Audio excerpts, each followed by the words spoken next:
Shalom jemaat yang dikasihi Tuhan, kita berjumpa kembali di dalam seri Aku Percaya, rangkaian pengajaran tentang pengakuan iman rasuli. Hari ini kita sampai kepada satu pokok bahasan poin di dalam pengakuan iman rasuli, yaitu Tuhan Yesus Kristus menderita sengsara di bawah pemerintahan Pontius Pilatus, disalibkan, mati, dan dikuburkan, serta turun ke dalam kerajaan maut. Surah kalimat ini sangat penting dan merupakan batu penjuru bagi iman kita. Kekristenan adalah kepercayaan kepada Yesus Kristus yang tersalib. Nah, kita akan bersama-sama merenungkan apa pentingnya dan maknanya kalimat ini bagi hidup rohani dan iman kita. Saudara-saudara, ketika dikatakan Tuhan Yesus itu menderita sengsara di bawah pemerintahan Pontius Pilatus, bahkan sampai disalibkan, mati, dan juga dikuburkan. Ini merupakan satu tindakan perendahan diri Allah atau pengosongan diri Yesus Kristus yang adalah Allah. Saudara bayangkan, dia adalah pencipta segala sesuatu, pencipta alam semesta ini. Dia adalah raja yang mulia, kuasanya tidak terbatas, tetapi di dalam satu waktu dia merelakan dirinya itu direndahkan di bawah pemerintahan manusia lain, yaitu Pontius Pilatus. Dan manusia itu juga adalah orang-orang yang tidak percaya kepada Allah. Pontius Pilatus juga bukan orang Yahudi. Dan kemudian juga dia sampai menanggung hukuman salib dan mati. Ini adalah seperti yang Paulus katakan di dalam Filipi pasal yang kedua ayat yang ke-6. Yang walaupun dalam rupa Allah, Yesus Kristus tidak menganggap kesetaraan dengan Allah itu sebagai milik yang harus dipertahankan, melainkan telah mengosongkan dirinya sendiri dan mengambil rupa seorang hamba dan menjadi sama dengan manusia. Ayat ke-8, dan dalam keadaan sebagai manusia, ia telah merendahkan dirinya dan taat sampai mati, bahkan sampai mati di kayu salib. Pertanyaannya, kenapa kok Allah sampai harus merendahkan diri seperti itu? Saudara, ada satu signifikansi teologis yang penting di dalam inkarnasi Yesus Kristus ketika dia membiarkan dirinya menderita dan menanggung jalan hukuman. Itu Yesus sedang menunjukkan bahwa dia betul-betul menjadi sama dengan kita, manusia yang adalah saudara-saudaranya. Tuhan Yesus di dalam jalan derita dan penghukuman itu, dia mengambil tempat yang sama seperti kita, di bawah hukum. Dan bahkan hukum yang tidak adil, hukum yang menyeleweng, hukum yang korup. Dia betul-betul menunjukkan bahwa dia bukan hanya jauh di sana merancangkan keselamatan secara abstrak saja, atau secara blueprintnya saja, ya garis besarnya saja. Tapi dia sendiri turun melakukannya, menggenapkannya, dan dia menjadi sama dengan kita. Itu makna yang pertama. Selanjutnya saudara, ketika dikatakan Tuhan Yesus itu disalibkan. Saudara, kita tahu bahwa hukuman salib itu adalah hukuman yang sangat memalukan dan hina bagi orang-orang masyarakat Yahudi ataupun juga komunitas dunia pada waktu itu. Salib adalah hukuman bagi penjahat paling jahat dan layak diperlakukan seperti itu karena dia sudah tidak layak hidup lagi. Daripada hidup di bumi ini sangat jelek sekali hidup dia, nyusahin, mendingan dia disalib, itu layak bagi dia.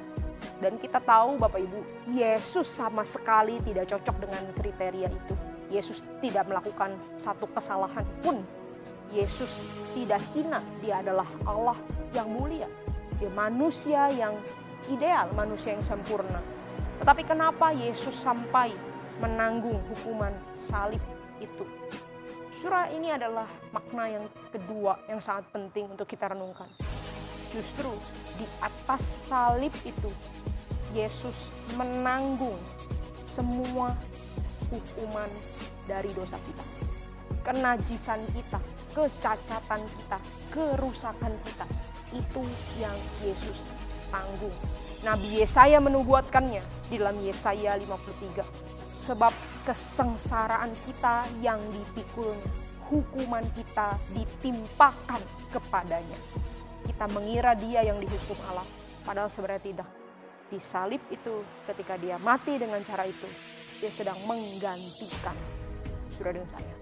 Maka saudara kita perlu menyadari sebenarnya kitalah yang sehina itu. Kitalah yang layak digantung di salib itu. Saudara, dalam perjalanan hidup rohani, seharusnya tidak ada satupun ruang bagi kita untuk menyombongkan diri, untuk merasa baik. Sudah cukup belajar Alkitab, sudah cukup berdoa, sudah rajin pelayanan. Saya baik sehingga saya layak masuk surga, layak diberkati. Tidak, saudara.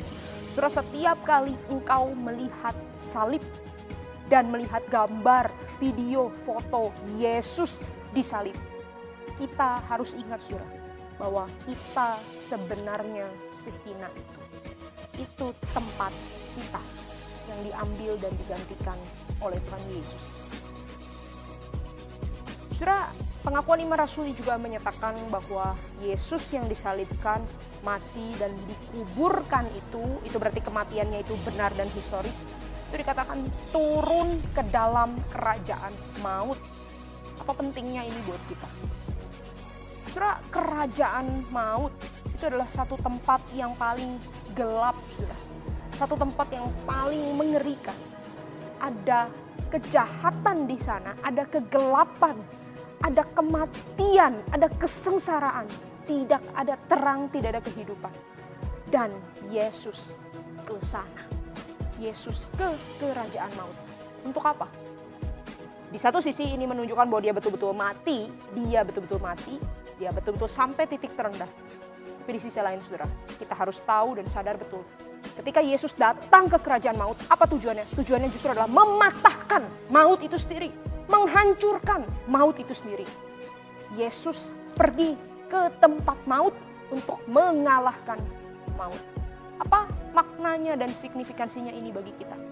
Saudara, dengan Yesus sudah turun ke kerajaan maut, ke tempat paling gelap, tempat paling sakit, tempat paling mengerikan, tempat paling menderita, tempat kematian paling mati. Itu berarti dia sudah pergi ke tempat terburuk yang bisa kita bayangkan. Dia pergi ke tempat terburuk untuk apa? Ini untuk engkau dan saya. Ini berarti, saudara, di tengah kesulitan apapun, penderitaan apapun, kegelapan apapun, kesengsaraan, kesakitan apapun, atau seperti kita menemukan kematian-kematian di dalam hidup kita, kematian kecil maupun kematian besar di dalam hidup kita, saudara, kita bisa berharap ini kita bisa tanggung. Kenapa? Karena Yesus sudah pernah ke sana. Yesus pernah ke tempat paling sakit buat kita. Yesus pernah ke tempat paling gelap untuk kita. Tidak ada kegelapan, tidak ada penderitaan, tidak ada kesakitan yang tidak bisa kita tanggung bersama Yesus. Karena apa? Bahkan dia sudah pergi ke tempat paling sulit untuk kita. Terus kadang-kadang kita kalau misalnya mendengarkan orang-orang yang baru jatuh cinta, itu suka pakai kata-kata gombal. Oh, saya mau mendaki gunung untuk kamu, pergi ke jurang untuk kamu. Tapi itu tidak pernah benar-benar dilakukan. Hanya di bibir saja. Tapi Yesus tidak demikian. Yesus katakan, aku akan menyelamatkan engkau dari maut. Dan bahkan dia pergi ke tempat maut itu sendiri, dia patahkan maut. Jadi saudara, tidak ada kesukaran, penderitaan, ataupun tekanan, kesakitan apapun yang kita benar-benar sendirian. Jesus always been there. Kita bisa datang kepadanya, berharap dan percaya kepadanya.